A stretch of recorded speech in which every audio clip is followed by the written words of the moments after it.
year 3 student at Hong Kong University, studying Bachelor of Arts in Global and Area Studies. 我就而家喺 BU 讀緊 nursing，我讀 Poly Nursing 咯。喺 HKBU 讀書咯，讀 commute 咯。我而家讀緊恒生大學嘅融合媒體科咯。想多謝嘅係 Ava 老師咯，俾咗好多 support 我。其實 Amy 聽好用心啦，佢講嘢又好仔細啦，即係你唔識嘅話，佢就會教你識為止。佢係深入淺出加具體例子去表達佢書入邊講唔到嘅意思咯。其實老師真係每一位都好多謝嘅，即係每一位都好用心去教我啦。每一位老師都有喺我HBHCC 嘅時候都有俾咗好多 support 我嘅。我覺得我哋嘅 lecturer 都好好啦，好用心去教學啦。一啲比較難嘅課題，佢哋會好願意拆分到好細咁樣去教識我哋。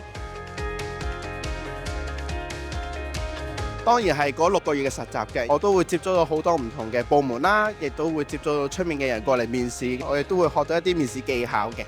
我覺得最印象深刻就係有一次暑假實習啦，出到去老人院嘅，其實都真係幫助我好多嘅，尤其是係點樣去照顧啲長者啊，或者同佢哋溝通，甚至乎一啲護理技巧。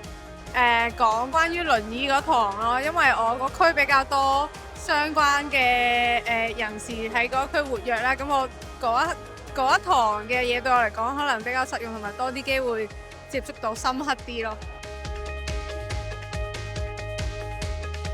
一直以嚟就保持自己嘅初心啦，亦都唔好放棄自己。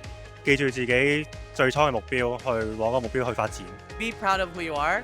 Academics is not everything. It's good to be well-rounded. 如果你認為呢個係你夢想嘅職業，或者係你將來會想去發展嘅地方呢，咁就好好加把勁。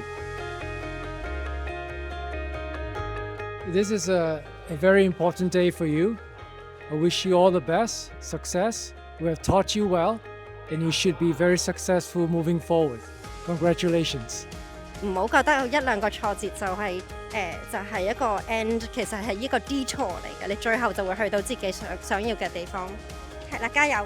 咁我都知道佢哋有唔同嘅夢想，就可以希望朝住佢哋嘅夢想啦進發啦，就唔好放棄。即係透過唔同嘅活動啦，去到揾到你自己條路，揾到一個最合適你嘅嗰條路，咁可以喺嗰條路裏邊咧好好嘅發展啦。